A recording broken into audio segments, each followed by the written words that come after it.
दोस्तों, हमारी सबसे बड़ी कमजोरी ये है कि हम प्रयास करना छोड़ देते हैं।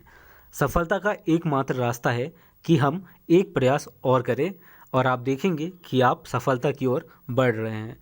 नमस्कार दोस्तों, गवर्नमेंट एग्जाम इन्फो में आपका स्वागत है। दोस्तों, आज बात करेंगे उत्तराखंड पशुधन प्रसार अधिकारी 2020 की, और आज से हम शुरू कर रहे हैं इसके लिए प्रैक्टिस सेट। और आज इसका भाग 1 देखेंगे, जिसमें हम सभी इंपॉर्टेंट क्वेश्चंस को डिस्कस करेंगे। पशुपालन और सामान्य विज्ञान और कुछ बेसिक सामान्य ज्ञान के क्वेश्चन इसमें हम डिस्कस करेंगे। तो चलिए देखते हैं वीडियो को। और शुरू करने से पहले अगर आप चैनल पर नए हैं तो सब्सक्राइब जरूर कर लें और पास में बेल आइकन को भी ज़रूर प्रेस कर लें। तो चलिए देखते हैं वीडियो को। दोस्तों देखिए, सबसे पहला क्वेश्चन यहाँ पर है, उत्तराखंड पशुधन विकास बोर्ड का प्रशिक्षण केंद्र कहाँ पर स्थित है? तो इसका राइट आंसर है ऋषिकेश में। और उत्तराखंड पशुधन विकास बोर्ड का जो मुख्यालय है वो है देहरादून में। तो प्रशिक्षण केंद्र का जो स्थित है वो है ऋषिकेश में, उत्तराखंड पशुधन विकास बोर्ड का, और जो उसका मुख्यालय है वो है देहरादून में। इसके अलावा उत्तराखंड पशुधन विकास बोर्ड ऋषिकेश में गंगा नदी के तट पर स्थित है। दोस्तों, इस प्रशिक्षण केंद्र में किसानों, प्रगतिशील पशु मालिकों और पशु चिकित्सा पेशेवरों को प्रशिक्षण दिया जाता है। अगला क्वेश्चन है यहाँ पर, भदावरी भैंस के दूध में कितने प्रतिशत वसा होती है? तो इसका राइट आंसर है 13%। दोस्तों, भदावरी भैंस एक महत्वपूर्ण नस्ल है जो उत्तर प्रदेश और मध्य प्रदेश के भदावर क्षेत्र में यमुना और चंबल नदी के आसपास पाया जाता है, और इसी वजह से इसे कहते हैं भदावरी भैंस। और इनके दूध में लगभग 13% के आसपास वसा होती है। इसके बाद अगला जो प्रश्न है वो है, निर्धन की गाय किसे कहा जाता है? तो निर्धन की गाय कहा जाता है बकरी को। अगला क्वेश्चन देखिए यहाँ पर, भारत में गाय व भैंसों की संख्या सर्वाधिक किस राज्य में है? तो इसका राइट आंसर है उत्तर प्रदेश में।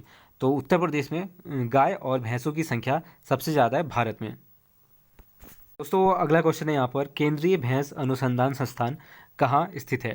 तो इसका राइट आंसर है हरियाणा में। और केंद्रीय भैंस अनुसंधान संस्थान की जो स्थापना हुई थी वो हुई थी 1985 में, और इसके जो निदेशक हैं वो है इंद्रजीत सिंह। और केंद्रीय भैंस अनुसंधान संस्थान स्थित है हरियाणा में। अगला क्वेश्चन यहाँ पर देखिए, केंद्रीय बकरी अनुसंधान संस्थान मखदूम कहाँ स्थित है? तो इसका राइट आंसर है उत्तर प्रदेश में, और उत्तर प्रदेश में मथुरा में ये अनुसंधान संस्थान स्थित है। चलिए दोस्तों, अगला क्वेश्चन देखते हैं यहाँ पर। अगला क्वेश्चन है यहाँ पर, शरीर में रक्त बैंक का काम कौन सा अंग करता है? तो इसका राइट आंसर है फेमनेंट, या फिर इसे कहते हैं स्प्लीन। स्प्लीन शरीर में ब्लड सप्लाई का काम करता है यहाँ पर, और यह रीढ़धारी प्राणियों में पाया जाता है। इसके अलावा ये पुरानी लाल रक्त कोशिकाओं को नष्ट करने का भी काम करता है। तो शरीर में रक्त बैंक का काम कौन सा अंग करता है? तो इसका राइट आंसर है स्प्लीन। अगला क्वेश्चन है, मानव शरीर में विटामिन के का निर्माण किस अंग में होता है? तो इसका राइट आंसर है कोलन में बैक्टीरिया द्वारा। मानव शरीर के आंतों में मौजूद जीवाणु विटामिन के निर्माण करते हैं। इसके अलावा यहाँ पर अगला क्वेश्चन है, द्रव की चौथी अवस्था क्या कहलाती है? तो इसका राइट आंसर है प्लाज्मा। प्लाज्मा जो है वो आयनीकृत गैस होता है, और इसमें इलेक्ट्रॉन का एक निश्चित अनुपात में किसी परमाणु या फिर अणु के साथ बंद होने के बजाय स्वतंत्र हो जाता है। अगला क्वेश्चन यहाँ पर देखिए, खनिज संरचना की दृष्टि से हीरा क्या होता है? तो इसका राइट आंसर है कार्बन। खनिज संरचना की दृष्टि से हीरा कार्बन होता है। दोस्तों, यहाँ पर अगला क्वेश्चन है, सूर्य सदैव पूर्व में निकलता है क्योंकि? तो सूर्य सदैव पूर्व में निकलता है क्योंकि पृथ्वी हमेशा पश्चिम से पूर्व की ओर घूमती है। तो इसका राइट आंसर है पृथ्वी चूंकि पश्चिम से पूर्व की ओर घूमती है, इसीलिए सूर्य हमेशा पूर्व में ही निकलता है। अगला क्वेश्चन है यहाँ पर, जो फसल अक्टूबर में बोई जाती है और अप्रैल में काट ली जाती है वह क्या कहलाती है? तो इसका राइट आंसर है रबी की फसल। अगला क्वेश्चन देखिए, हरित क्रांति का जनक किसे कहा जाता है? तो हरित क्रांति का जनक कहा जाता है डॉक्टर एम.एस. स्वामीनाथन को, और इन्होंने ही हरित क्रांति की शुरुआत की थी, डॉक्टर एम.एस. स्वामीनाथन। अगला क्वेश्चन है, फल उत्पादन में भारत का कौन सा स्थान है? तो इसका राइट आंसर है द्वितीय, यानी कि दूसरा स्थान है भारत का फल उत्पादन में पूरे विश्व में।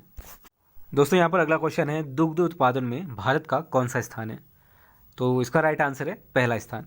दुग्ध उत्पादन में भारत का पहला स्थान है पूरे दुनिया में, पूरे वर्ल्ड में। और भारत हर साल पूरी दुनिया के उत्पादन में 22% का अपना योगदान देता है। दूध के उत्पादन में पूरी दुनिया में 22% का योगदान देता है भारत। इसके अलावा भारत के बाद जो दूसरे नंबर पर यूरोपीय संघ है वो इसमें दूसरे नंबर पर आता है, और जो तीसरे नंबर पर है वो है अमेरिका। अगला क्वेश्चन है यहाँ पर, केसर सबसे अधिक मात्रा में कहाँ पाया जाता है भारत में? तो भारत में सबसे अधिक मात्रा में केसर पाया जाता है कश्मीर में। और केसर की खेती जम्मू के किश्तवाड़ और यामपुर के सीमावर्ती क्षेत्रों में अधिक की जाती है और इसके उत्पादन के लिए शीतोष्ण सूखी जलवायु की आवश्यकता होती है और दोमट मिट्टी इसके लिए उपयुक्त होता है। और कश्मीर में ये मिट्टी काफ़ी मात्रा में पाई जाती है, इसीलिए यहाँ पर सबसे अधिक कश्मीर में केसर का उत्पादन होता है भारत में। इसके अलावा यहाँ पर अगला क्वेश्चन है, कृषि के उद्योग का दर्जा देने वाला भारत का प्रथम राज्य कौन सा है? तो इसका राइट आंसर है महाराष्ट्र। महाराष्ट्र कृषि को उद्योग का दर्जा देने वाला भारत का प्रथम राज्य है और 1977 में कृषि को उद्योग का दर्जा दिया था महाराष्ट्र ने, प्रथम राज्य जो बना था इसको उद्योग का दर्जा देने वाला 1977 में। अगला क्वेश्चन है, फाइकोलॉजी के तहत विज्ञान की किस शाखा का अध्ययन किया जाता है? तो इसका राइट आंसर है शैवाल को इसके अंतर्गत इसका अध्ययन किया जाता है। तो अधिकांश शैवाल पौधों के समान सूर्य के प्रकाश की उपस्थिति में ही प्रकाश संश्लेषण की क्रिया द्वारा अपना भोजन स्वयं बनाते हैं और इसीलिए शैवाल एक स्वपोषी होते हैं और इनकी स्टडी को कहा जाता है फाइकोलॉजी। चलिए दोस्तों, यहाँ पर अगला क्वेश्चन देख लेते हैं।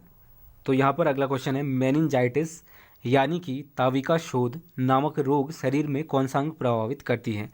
तो दोस्तों इसका राइट आंसर है मस्तिष्क, यानी कि दिमाग को ये रोग प्रभावित करती है।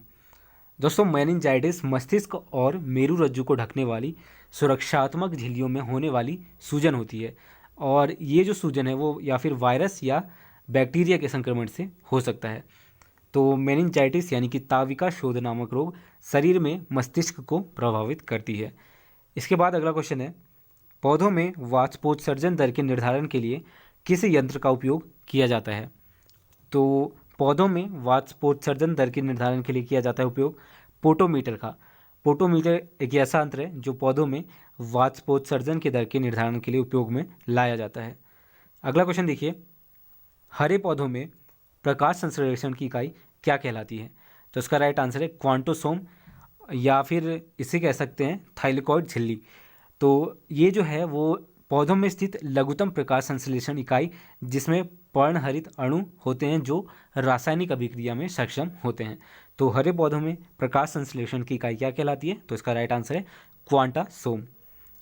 अगला क्वेश्चन देखिए यहाँ पर, हाइड्रोजन बम किस सिद्धांत या फिर कहें कि थ्योरी पर काम करता है? तो इसका राइट आंसर है नाभिकीय संलयन। और नाभिकीय संलयन क्या होता है?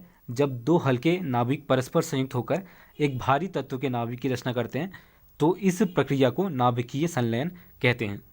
अगला क्वेश्चन है यहाँ पर, वृद्धावस्था का अध्ययन विज्ञान की किस शाखा के अंतर्गत किया जाता है? तो इसका राइट आंसर है जीरेंटोलॉजी।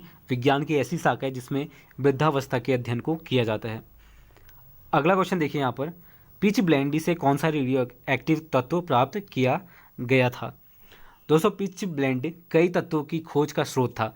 1789 में मार्टिन हेनरिक ने पिच ब्लेंड से यूरेनियम की पहचान की थी और 1898 में 1898 में मैरी और पियरे क्यूरी ने इससे रेडियम प्राप्त किया था। तो पिच ब्लेंडी से कौन सा रेडियो एक्टिव तत्व प्राप्त किया गया था? तो इसका राइट आंसर है रेडियम। अगला क्वेश्चन है, प्रकृति में सबसे अधिक मात्रा में पाया जाने वाला कार्बनिक यौगिक कौन सा है? तो इसका राइट आंसर है सेल्यूलोज। दोस्तों सेल्यूलोज एक कार्बनिक यौगिक है और जिसका रासायनिक सूत्र होता है C6H10O5 और इसमें एक ही प्रकार का अणु लगातार जोड़ने से 1000 अणुओं वाला पॉलीमर बन जाता है। तो प्रकृति में सबसे अधिक मात्रा में पाया जाने वाला कार्बनिक यौगिक कौन सा है? तो इसका राइट आंसर है सेल्यूलोज। अगला क्वेश्चन यहाँ पर देखते हैं, मछली के हृदय में कितने प्रकोष्ठ होते हैं? तो इसका राइट आंसर है 2। मछली के हृदय में 2 प्रकोष्ठ होते हैं जबकि मनुष्य के हृदय में कुल 4 प्रकोष्ठ होते हैं। इसके बाद अगला क्वेश्चन है, चावल का उत्पादन सर्वाधिक किस राज्य में होता है? तो इसका राइट आंसर है पश्चिम बंगाल। तो भारत में सर्वाधिक उत्पादन चावल का उत्पादन करने वाला राज्य है पश्चिम बंगाल। तो दोस्तों आज के लिए इतना ही और आज के इस वीडियो में हमने डिस्कस करे काफ़ी इंपॉर्टेंट क्वेश्चंस, लगभग हमने 20 से 25 क्वेश्चन को डिस्कस करे हैं इसमें, जो कि पशुपालन और सामान्य विज्ञान और सामान्य ज्ञान के अंतर्गत थे। तो इसी तरह के और भी वीडियोस प्राप्त करने के लिए वीडियो को लाइक करें, शेयर करें और चैनल को सब्सक्राइब भी ज़रूर कर लें। तब तक के लिए दोस्तों धन्यवाद।